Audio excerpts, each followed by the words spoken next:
안녕하세요. 이번 시간에는 내 돈 영혼으로 시작하는 K푸드 로컬 창업, 그리고 정부 지원 사업을 200% 활용하는 방법과 비즈니스 모델을 설계하는 방법에 대해 이야기해 보겠습니다. 창업을 생각하면 많은 분들이 가장 먼저 떠올리는 것이 있습니다. 바로 돈이 많이 필요하지 않을까? 라는 걱정입니다. 특히 식품 창업이나 로컬 창업은 제품 개발비, 시제품 제작비, 포장 디자인, 마케팅 비용, 온라인 판매 준비 비용까지 생각하면 시작 전부터 부담이 크게 느껴집니다. 그런데 오늘 강의에서 꼭 가져가셔야 할 핵심은 이것입니다. 창업은 반드시 큰 자본으로 시작하는 것이 아닙니다. 오히려 초기 창업 단계에서는 내 돈을 최대한 아끼면서 아이디어를 검증하고 시장 반응을 확인하고 그 다음에 확장하는 방식이 훨씬 안전합니다. 이때 활용할 수 있는 가장 중요한 수단이 바로 정부 지원 사업입니다. 정부 지원 사업은 단순히 돈을 받는 제도가 아닙니다. 나의 아이디어를 사업으로 바꾸기 위한 자금, 멘토링, 네트워크, 검증 기회를 함께 제공하는 창업 성장 도구입니다. 오늘 강의에서는 막연하게 정부 지원 사업이 좋다라고 말하지 않겠습니다. 어떤 사업을 활용해야 하는지, 어떤 순서로 준비해야 하는지, 내 아이템을 어떤 방식으로 지원 사업과 연결해야 하는지까지 구체적으로 살펴보겠습니다. 오늘의 목표는 단순합니다. 여러분의 아이디어를 머릿속에만 두는 것이 아니라 실제 사업 계획서로 만들고 정부 지원 사업에 도전할 수 있는 구조로 바꾸는 것입니다. 먼저 창업에서 가장 중요한 관점부터 잡고 가겠습니다. 비즈니스는 원가를 파는 것이 아니라 가치를 파는 것입니다. 슬라이드를 보면 왼쪽에는 일반 감자 한 개가 있습니다. 단순 농산물로 판매하면 500원 정도의 가치로 표현되어 있습니다. 그런데 오른쪽을 보면 같은 감자가 로컬 브랜딩 감자빵이 되었을 때 5,000원의 가치로 바뀝니다. 여기서 중요한 것은 감자라는 재료 자체가 갑자기 10배 좋아졌다는 뜻이 아닙니다. 핵심은 감자의 스토리, 경험, 브랜드, 지역성이 더해졌다는 점입니다. 예를 들어 그냥 감자를 팔면 소비자는 가격을 비교합니다. 어디가 더 싼가?를 봅니다. 하지만 감자빵으로 만들고 지역 농산물의 이야기를 담고 여행지에서만 맛볼 수 있는 경험으로 포장하면 소비자는 단순히 감자를 사는 것이 아니라 추억과 경험을 구매하게 됩니다. K푸드 창업도 마찬가지입니다. 단순히 맛있는 음식을 만들겠습니다라고 하면 경쟁자가 너무 많습니다. 하지만 어떤 고객에게, 어떤 상황에서, 어떤 경험을 제공할 것인가를 설계하면 같은 음식도 전혀 다른 상품이 됩니다. 예를 들어 떡볶이를 만든다고 해보겠습니다. 그냥 떡볶이는 이미 너무 많습니다. 그런데 외국인 관광객이 한국 문화를 쉽게 경험할 수 있는 떡볶이 키트, 지역 농산물을 활용한 건강한 떡볶이, 혼밥족을 위한 1인분 프리미엄 떡볶이, 아이와 함께 만들 수 있는 체험형 떡볶이 키트로 바꾸면 이야기가 달라집니다. 창업의 핵심은 원재료를 싸게 사서 비싸게 파는 것이 아닙니다. 고객이 돈을 낼 만한 이유를 만드는 것입니다. 그 이유가 바로 가치입니다. 그렇다면 좋은 창업 아이템은 어디에서 찾을 수 있을까요? 결론부터 말씀드리면 창업 아이템은 거창한 기술보다 일상의 불편함 안에 숨어있는 경우가 많습니다. 슬라이드에서는 3단계로 설명하고 있습니다. 첫 번째는 문제 발견입니다. 두 번째는 수요 파악입니다. 세 번째는 솔루션 설계입니다. 예를 들어 점심시간을 떠올려 보겠습니다. 직장인들은 점심시간이 길지 않습니다. 줄이 길면 먹고 싶은 음식이 있어도 포기합니다. 이것이 문제 발견입니다. 그 다음 이런 불편을 겪는 사람이 얼마나 많은지 확인해야 합니다. 주변 직장인들이 실제로 빠른 식사, 포장, 간편한 메뉴를 원하는지 살펴보는 것이 수요 파악입니다. 그리고 마지막으로 지역 농산물을 활용한 프리미엄 로컬 도시락, 빠르게 픽업할 수 있는 예약 주문 시스템 같은 해결책을 설계할 수 있습니다. 여기서 중요한 것은 내가 만들고 싶은 곳에서 출발하지 않는 것입니다. 창업은 내가 좋아하는 것만으로 시작하면 위험합니다. 고객이 불편해하는 것, 고객이 반복적으로 아쉬워하는 것, 고객이 돈을 내고서라도 해결하고 싶은 곳에서 출발해야 합니다. 정부 지원 사업에서도 이 부분을 굉장히 중요하게 봅니다. 심사위원은 여러분에게 묻습니다. 이 아이템이 왜 필요한가요? 누가 불편을 겪고 있나요? 그 불편은 실제로 돈을 낼 만큼 중요한 문제인가요? 따라서 아이템을 정리할 때는 항상 이 순서를 기억하셔야 합니다. 먼저 문제를 발견합니다. 그 다음 수요를 확인합니다. 마지막으로 해결책을 설계합니다. 이 3단계가 연결될 때 아이디어는 단순한 생각이 아니라 사업 아이템이 됩니다. 이제 창업 초기의 가장 큰 고비에 대해 이야기해 보겠습니다. 바로 데스밸리입니다. 데스밸리는 말 그대로 창업자가 가장 많이 무너지는 구간입니다. 아이디어는 있고 제품도 어느 정도 만들었지만 아직 매출은 충분하지 않습니다. 그런데 돈은 계속 들어갑니다. 시제품 제작비, 마케팅비, 인건비, 임대료, 재료비, 인증 비용까지 계속 발생합니다. 슬라이드에 보면 시간은 1년에서 3년 정도 흐르고 현금 흐름은 아래로 깊게 떨어집니다. 이 구간이 바로 데스밸리입니다. 창업을 시작한 직후에는 의욕이 높습니다. 하지만 시간이 지나면서 자금이 부족해지고 예상보다 매출이 늦게 나오고 고객 반응도 생각만큼 빠르지 않으면 많은 창업자가 이 구간에서 포기하게 됩니다. 그렇다면 이 데스밸리를 어떻게 건너야 할까요? 오늘 강의의 핵심 답은 정부 지원 사업입니다. 정부 지원 사업은 초기 창업자가 자기 자본만으로 버티기 어려운 구간에서 자금과 검증 기회를 제공해주는 다리 역할을 합니다. 물론 정부 지원 사업이 모든 문제를 해결해주는 것은 아닙니다. 하지만 초기 1년에서 3년 사이에 시제품을 만들고 고객 반응을 확인하고 사업 모델을 수정하고 시장 진입을 준비하는 데 매우 중요한 기반이 됩니다. 특히 K푸드 창업은 제품을 직접 만들어야 하고 소비자 반응도 확인해야 하며 포장과 유통 구조도 잡아야 합니다. 이 과정에서 자금 압박이 큽니다. 그래서 처음부터 무리하게 대출을 받거나 큰 투자를 받기보다는 정부 지원 사업을 활용해 리스크를 낮추고 검증 중심으로 접근하는 것이 훨씬 안전합니다. 창업은 버티는 힘이 중요합니다. 그리고 초기에 버틸 수 있는 구조를 만드는 것이 바로 정부 지원 사업 활용의 핵심입니다. 그렇다면 왜 반드시 정부 지원 사업을 활용해야 할까요? 슬라이드에서는 4가지 이유를 제시하고 있습니다. 첫 번째는 자본 방어입니다. 두 번째는 사업 검증입니다. 세 번째는 네트워킹과 멘토링입니다. 네 번째는 글로벌 진출 발판입니다. 먼저 자본 방어입니다. 정부 지원 사업의 가장 큰 장점은 대부분 비지석 자금이라는 점입니다. 쉽게 말해 내 회사 지분을 넘기지 않고 초기 자금을 확보할 수 있다는 뜻입니다. 창업 초기에는 작은 지분도 매우 중요합니다. 그런데 민간 투자나 엔젤 투자를 너무 빨리 받으면 자금은 확보할 수 있지만 지분 희석과 경영 간섭의 부담이 생길 수 있습니다. 두 번째는 사업 검증입니다. 정부 지원 사업에 선정되었다는 것은 어느 정도 공신력 있는 기관으로부터 사업 가능성을 인정받았다는 의미가 됩니다. 이것은 이후 투자자, 파트너, 유통사, 고객에게 신뢰를 줄 수 있습니다. 세 번째는 네트워킹과 멘토링입니다. 지원 사업은 돈만 주는 것이 아닙니다. 전문가 멘토링, 선배 창업자 연결, 투자자, 네트워크, 교육 프로그램 등을 함께 제공합니다. 초기 창업자에게는 이런 네트워크가 큰 자산이 됩니다. 네 번째는 글로벌 진출 발판입니다. 특히 K푸드 창업은 국내 시장뿐만 아니라 해외 시장과도 연결될 가능성이 큽니다. 수출 바우처, 해외 전시회, 글로벌 마케팅 지원 등을 활용하면 해외 진출 초기 비용을 줄일 수 있습니다. 정리하면 정부 지원 사업은 단순한 자금 지원이 아닙니다. 창업자가 초기 리스크를 줄이고 사업을 검증하고 네트워크를 확보하고 더 큰 시장으로 나아갈 수 있도록 돕는 성장 인프라입니다. 이번에는 초기 자본 조달에서 민간 투자와 정부 지원을 비교해 보겠습니다. 창업을 시작하면 많은 분들이 투자를 받아야 한다고 생각합니다. 물론 투자는 중요합니다. 하지만 창업 초기부터 민간 투자나 VC, 엔젤 투자를 받는 것이 항상 좋은 선택은 아닙니다. 민간 투자는 자금을 빠르게 확보할 수 있다는 장점이 있습니다. 하지만 대가가 있습니다. 지분을 넘겨야 할 수 있고 경영 간섭이나 방향성 통제 가능성도 생깁니다. 특히 아직 사업 모델이 충분히 검증되지 않은 상태에서 투자를 받으면 회사의 가치가 낮게 평가될 수 있습니다. 그러면 창업자는 초기부터 많은 지분을 잃을 위험이 있습니다. 반면 정부 지원 사업은 지분 희석이 없습니다.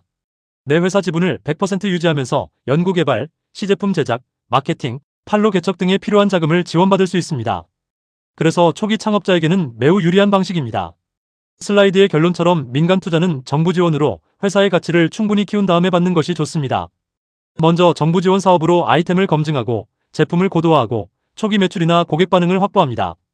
그 다음에 투자자를 만나면 훨씬 더 좋은 조건으로 협상할 수 있습니다.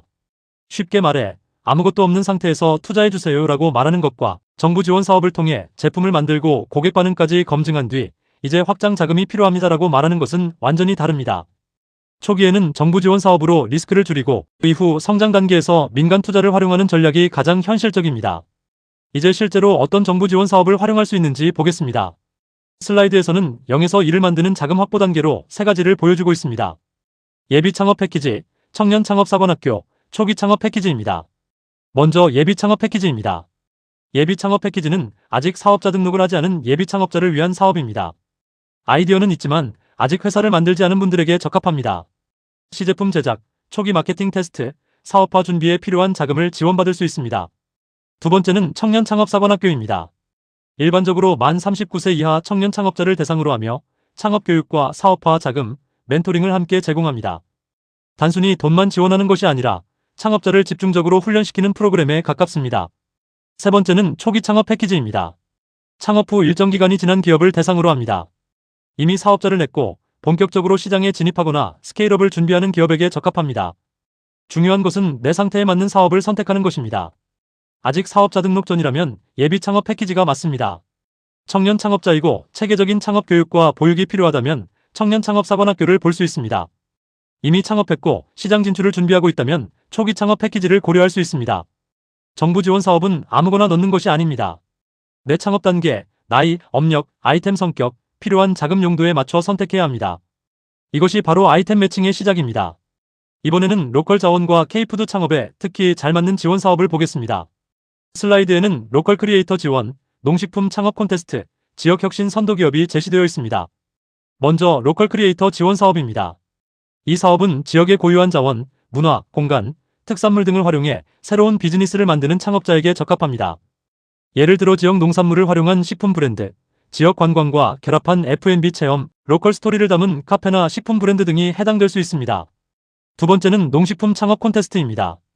K푸드나 농식품 분야 창업 아이템을 검증받고 홍보할 수 있는 좋은 무대입니다.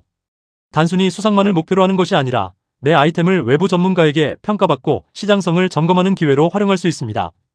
세 번째는 지역혁신 선도기업 관련 사업입니다. 도시나 지역 단위의 특화 자원을 연계하는 기업을 집중적으로 지원하는 성격이 있습니다. 강원도, 전라도, 경상도, 제주도처럼 각 지역마다 가진 식재료, 관광자원, 문화자원이 다릅니다. K푸드 창업자는 이런 지역 자원을 비즈니스 모델과 연결할 수 있어야 합니다. 여기서 핵심은 우리 제품이 맛있다가 아니라 우리 제품이 지역 자원과 어떻게 연결되는가입니다. 지역 농산물을 활용하는지, 지역 관광과 연결되는지, 지역 생산자와 협업하는지, 지역의 이야기를 브랜드로 풀어내는지가 중요합니다. K푸드 창업은 단순 식품 판매를 넘어 지역성과 글로벌성을 동시에 가질 수 있습니다. 로컬에서 시작해 글로벌로 확장하는 구조를 설계하는 것이 중요합니다. 정부 지원 사업은 창업 초기에만 활용하는 것이 아닙니다. 성장 단계에 따라 계속 다른 지원 사업을 연결할 수 있습니다. 슬라이드에서는 크게 두 가지 방향을 보여줍니다. R&D 및 제품 고도화, 글로벌 진출입니다. 먼저 R&D 및 제품 고도화입니다. 식품 R&D 과제는 신제품 개발, 공정 혁신, 제품 안정성 개선 등에 활용할 수 있습니다. 예를 들어 소스의 유통기한을 늘리거나 냉동 제품의 품질을 개선하거나 대량 생산 공정을 안정화하는 데 도움이 될 수 있습니다. 그 다음 해썹 지원입니다. 식품 사업을 본격적으로 확장하려면 위생과 안전 인증이 중요합니다. 해썹 인증은 단순히 형식적인 절차가 아니라 유통사 입점이나 B2B 납품, 대형 채널 진입에서 중요한 신뢰 요소가 됩니다. 농식품 모태펀드는 대규모 투자와 연결될 수 있는 단계입니다. 어느 정도 제품과 매출이 검증되면 더 큰 자금으로 생산 설비, 유통망, 마케팅을 확장할 수 있습니다. 두 번째는 글로벌 진출입니다. K푸드 수출 지원센터, 코트라 사업, 한류 인증 지원 등을 활용하면 해외 전시회 참가, 바이어 매칭, 무역 실무, 현지 인증 비용 절감 등의 도움을 받을 수 있습니다. 여기서 중요한 것은 지원 사업을 한 번 받고 끝내는 것이 아니라 성장 단계별 포트폴리오로 설계하는 것입니다. 처음에는 예비 창업 패키지로 시제품을 만들고 이후 로컬 크리에이터 지원으로 브랜드를 강화하고 식품 R&D로 제품을 고도화하고 코트라나 수출 지원 사업으로 해외 진출을 준비하는 방식입니다. 정부 지원 사업은 단발성 자금이 아니라 성장 로드맵의 일부로 활용해야 합니다. 정부 지원 사업을 준비할 때 가장 중요한 것 중 하나가 바로 타이밍입니다. 아무리 좋은 아이템이 있어도 공고 시기를 놓치면 지원할 수 없습니다. 슬라이드에서 강조하는 것처럼 많은 창업 지원 사업은 매년 2월에서 4월 사이에 집중적으로 공고됩니다. 이 시기를 놓치면 다음 기회를 기다려야 하고 사업 추진 일정도 늦어질 수 있습니다. 그래서 창업자는 지원 사업을 생각날 때 찾아보는 것이 아니라 1년 농사처럼 관리해야 합니다. 농사는 봄에 씨를 뿌립니다. 창업 자금도 마찬가지입니다. 2월에서 4월 사이에 가장 많은 기회가 열리기 때문에 미리 준비해 두어야 합니다. 구체적으로는 K스타트업, 창업진흥원 통합 공고를 상시 모니터링해야 합니다. 또한 기업마당, 지자체별 지원 사업도 함께 확인해야 합니다. 중앙정부 사업뿐만 아니라 지자체 사업도 좋은 기회가 많습니다. 여기서 중요한 팁은 공고가 뜬 다음에 준비하면 늦다는 점입니다. 공고가 뜨면 보통 제출 기간이 길지 않습니다. 사업계획서, 예산계획, 증빙서류, 팀 소개, 아이템 설명 등을 급하게 준비하면 완성도가 떨어질 수밖에 없습니다. 따라서 최소한 1월부터는 내 아이템 개요, 문제 정해, 시장 분석, 경쟁사 분석, 사업화 계획, 예산 계획을 미리 정리해두는 것이 좋습니다. 그래야 공고가 나왔을 때 빠르게 맞춤형으로 수정해서 제출할 수 있습니다. 정부 지원 사업은 준비된 사람에게 기회가 옵니다. 골든타임은 2월에서 4월입니다. 이 시기를 놓치지 않도록 미리 움직이셔야 합니다. 이제 정부 지원 사업에 도전하는 전체 프로세스를 살펴보겠습니다. 슬라이드에는 총 6단계가 나와 있습니다. 첫 번째는 공고 확인입니다. K스타트업, 창업진흥원, 지자체, 기업마당 등을 통해 지원사업 공고를 확인합니다. 여기서는 단순히 제목만 보면 안 됩니다.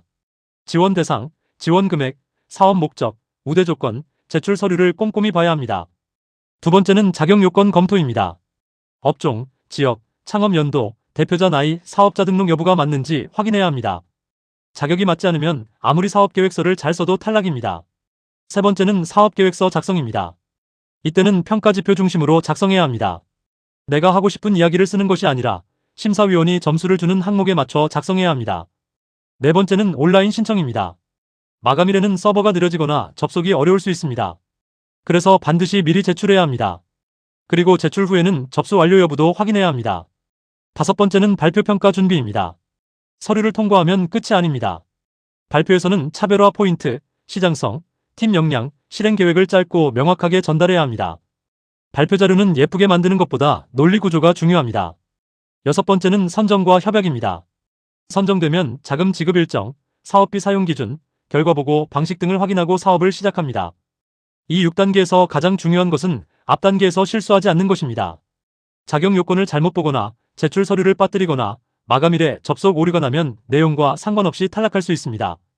그래서 정부 지원 사업은 아이디어 싸움이기도 하지만 동시에 관리 싸움입니다. 이번에는 정말 현실적인 제출 가이드를 말씀드리겠습니다. 서류 탈락을 피하려면 세 가지를 꼭 기억해야 합니다. 첫 번째, 마감 당일 제출은 금지입니다. 오후 5시에서 6시 사이, 마감 직전에는 서버 접속이 몰리면서 다운로드나 업로드가 느려질 수 있습니다. 1분 차이로 몇 개월의 노력이 날아갈 수 있습니다. 실제로 정부 지원 사업에서는 시스템 마감 시간이 지나면 예외가 거의 없습니다.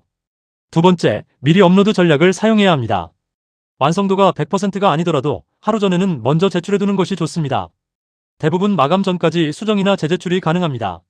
그러니 처음부터 완벽한 파일을 마지막 순간에 올리려고 하지 말고 먼저 안전하게 제출해두고 이후 수정하는 방식이 훨씬 안전합니다. 세 번째, AI 활용과 진정성의 밸런스입니다. 사업계획서 초안 작성에 챗GPT 같은 AI를 활용하는 것은 좋습니다. 문장 정리, 구조화, 평가 항목 점검에 도움이 됩니다. 하지만 AI가 만든 문장만 그대로 제출하면 사업의 진정성이 떨어질 수 있습니다. 반드시 본인의 실제 경험, 고객 인터뷰, 현장 데이터, 테스트 결과, 지역조사 내용이 들어가야 합니다. 심사위원은 의외로 쉽게 알아봅니다. 이 사업계획서가 실제로 고민해서 쓴 것인지 아니면 그럴듯한 문장만 모아놓은 것인지 판단합니다. 정부 지원 사업 서류는 멋진 문장보다 구체적인 근거가 중요합니다. 시장성이 높습니다보다 어떤 고객을 만나 어떤 반응을 확인했습니다가 더 강합니다. 차별성이 있습니다보다 기존 제품과 비교해 어떤 점이 다릅니다가 더 설득력 있습니다. 결국 서류 탈락을 피하는 핵심은 미리 제출하고 기준에 맞게 작성하고 진짜 내 사업의 근거를 담는 것입니다. 이제 심사위원이 실제로 무엇을 보고 점수를 주는지 살펴보겠습니다. 슬라이드에는 100점 만점 평가 지표가 나와 있습니다. 첫 번째는 25%의 문제와 시장입니다. 핵심 질문은 왜 지금인가? 입니다. 내가 목표로 하는 시장이 실제로 존재하는지, 그 시장에 해결되지 않은 문제가 있는지, 지금 진입해야 하는 이유가 있는지 설명해야 합니다. 두 번째는 아이템 차별성입니다. 이것도 25점입니다. 핵심 질문은 무엇이 다른가? 입니다. 경쟁자 대비 기술, 운영, 브랜드, 고객 경험 측면에서 어떤 우위가 있는지 말해야 합니다. 세 번째는 팀 역량입니다. 핵심 질문은 왜 당신인가? 입니다. 대표와 팀원이 이 사업을 실행할 수 있는 경험과 역할을 갖추고 있는지 보여줘야 합니다. 네 번째는 사업화 전략입니다. 20점입니다. 핵심 질문은 어떻게 팔 것인가? 입니다. 목표 고객, 판매 채널, 마케팅 방식, 매출 발생 시점이 구체적이어야 합니다. 다섯 번째는 재무 계획입니다. 10점입니다. 핵심 질문은 언제 흑자 전환하는가? 입니다. 원가, 비용, 매출, 손익분기점을 현실적으로 보여줘야 합니다. 여기서 중요한 것은 사업계획서를 내 관점이 아니라 심사위원 관점으로 써야 한다는 점입니다. 제가 하고 싶습니다가 아니라 이 사업은 지원할 이유가 있습니다를 증명해야 합니다. 좋은 아이템은 많습니다. 하지만 정부 지원 사업에서 선정되는 아이템은 문제, 시장, 차별성, 실행력, 수익성이 함께 정리된 아이템입니다. 이 평가 지표를 체크리스트처럼 사용하시면 됩니다. 많은 분들이 차별화라고 하면 꼭 대단한 기술이나 특허를 떠올립니다. 물론 기술적 차별화가 있으면 좋습니다. 하지만 모든 창업자가 처음부터 혁신 기술을 가지고 시작하는 것은 아닙니다. 슬라이드에서는 차별화를 세 가지 기둥으로 설명하고 있습니다. 기술적 차별화, 운영적 차별화, 브랜드 차별화입니다. 먼저 기술적 차별화입니다. 식품공학 기반의 저장 기술, 고단백 기능성 레시피, 해썹 기반 제조 공정, 특허 제조 공정 등이 여기에 해당합니다. 제품 자체의 품질이나 생산 방식에서 차별성을 만드는 것입니다. 두 번째는 운영적 차별화입니다.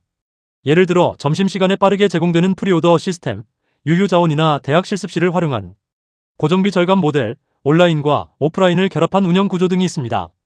같은 제품이라도 운영 방식이 다르면 경쟁력이 생깁니다. 세 번째는 브랜드 차별화입니다.